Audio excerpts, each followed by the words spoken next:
The Gujarat election results and more recently the Rajasthan by-poll verdict has put the spotlight on the agrarian distress across India. Finance Minister Jaitley promised a farm-first budget and announced that minimum support prices would be fixed at least at 50% more than the cost of production, a matter that's currently under review at the Niti Aayog. But to make matters worse, severe hailstorms in parts of Maharashtra, Uttar Pradesh, Madhya Pradesh and Telangana over the past few days have led to more crop loss and damage.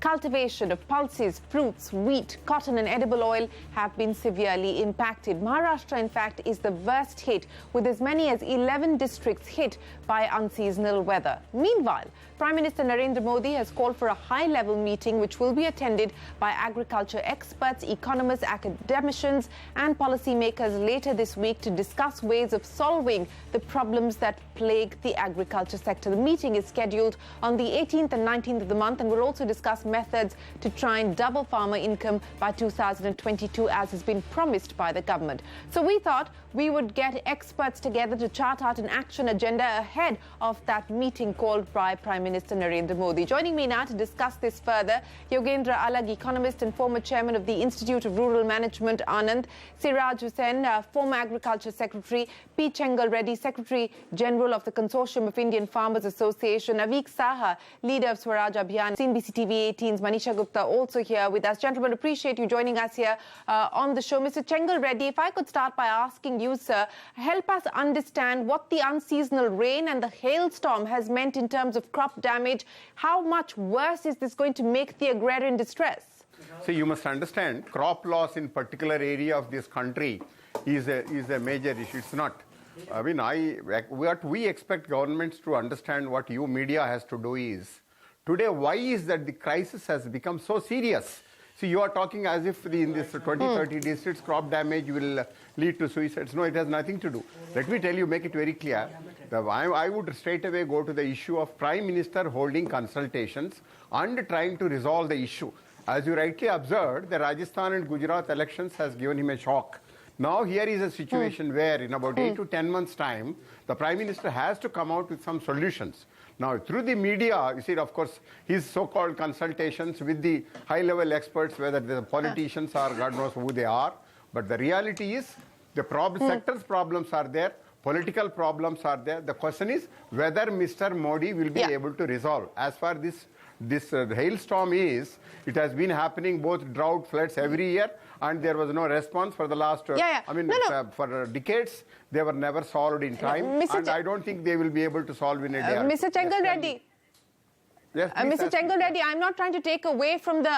I'm not taking away from the problems that the agriculture sector is faced with. I'm merely trying to understand what the latest trigger, which is the unseasonal rainfall as well as the hailstorm, is going to mean in terms of the distress that already exists. That's my limited point, and that's not going to be the focus of discussion on the show. But let me go across to Yogendra Alag now. Right. Yogendra Alag, as Mr. Chengal Reddy was pointing out. I'll tell you. You see, the loss is colossal. The loss is colossal, and the farmers expect some immediate relief if government can do. Please, yes.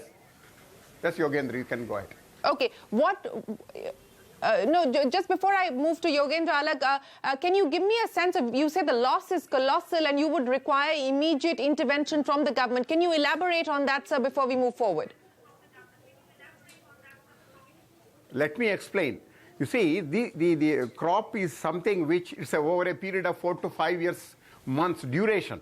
The farmer makes his investments, he borrows money, and then at the end of the day, when the crop is about to come, he used to make some money. The whole thing is lost because the losses due to these unseasonal rains, especially the hailstorm, is so colossal that he will not be able to realize even 10-15%.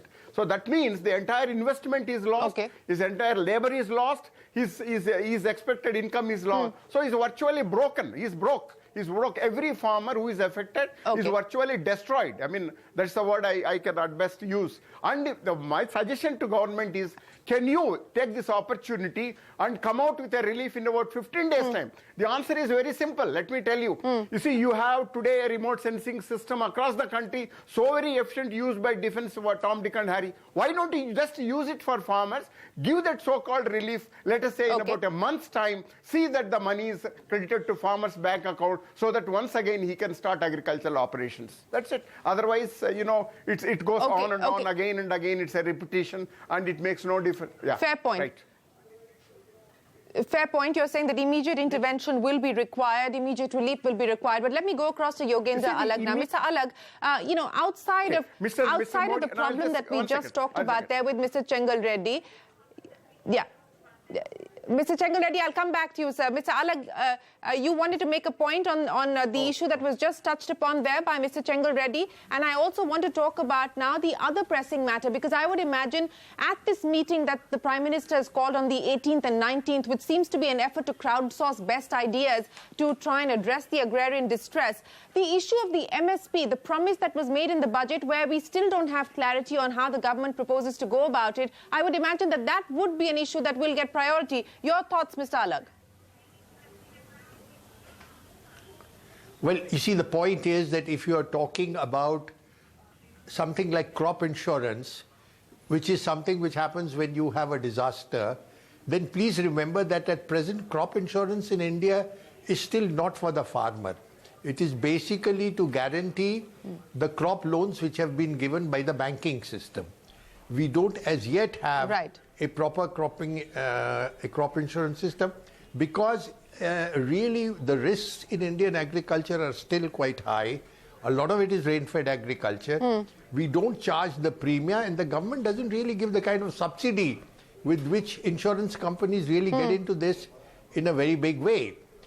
Now, basically what has been happening is that for some reason during the last year and a half, rainfall has been truant.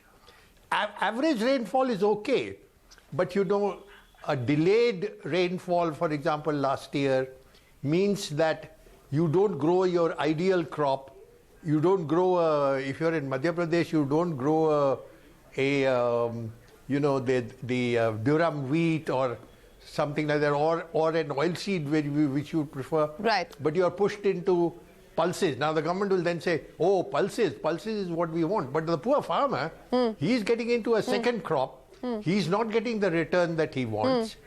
And also there have been very substantial issues in credit to the farmer. You see, this whole demonetization thing, I think the Reserve Bank, and I'm a great admirer of Urjit, but I think this whole business that the cooperatives are not to be given any credit, which was done after the demonetization thing, which meant that the money that they had was completely sanitized. Now, this was at the time when the crop was coming in, somewhere near November. The Kharif was coming in. They wanted the money for first stage processing, because remember, in Indian agriculture right now, it is the processing part which is more important, because that's where the big profits are to be made. Then in the Rabi, they didn't even have money for working capital. So, that to that extent, that is still being carrying on. So, Mr. Alag, so we had really a lot you're of saying that the spillover impact of demonetization, right, so you're saying the spillover impact of demonetization continues to hurt the farmers and the agriculture sector. If I were to ask you, sir, what would be your number one idea that you would put forward to the Prime Minister when he meets with people on the 18th and 19th to draw out an action agenda? That's what we're hoping to do on this program. What would be the number one idea that you want the government to focus on today? Well, the first thing I would like is that we protect them from unfair international competition. What is happening right now, for example, is that Europe, the United States of America, they all sell, take pulses. When the farmer is growing a pulse, you are talking about Madhya Pradesh, the price is probably 200 rupees a quintal. Now, when he gets in the crop, it becomes 120 rupees a quintal. That is the stage where the large-scale imports have come.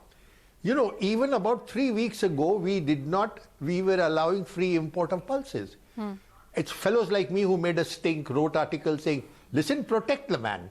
So then they imposed a tariff. So the first thing is to protect yourself from dumping from the European Union, the United States, Canada, Australia, who grow pulses to dump into India. Remember, they are spending something like 80 to 90% of the cost of production from the state, either a commodity board now, because of the WTO, they don't put it in the budget, so it comes from the commodity boards. Absolutely. Now, how are you protecting your farmer against that? That is my first priority. Dr. Alag. My second priority is that the whole...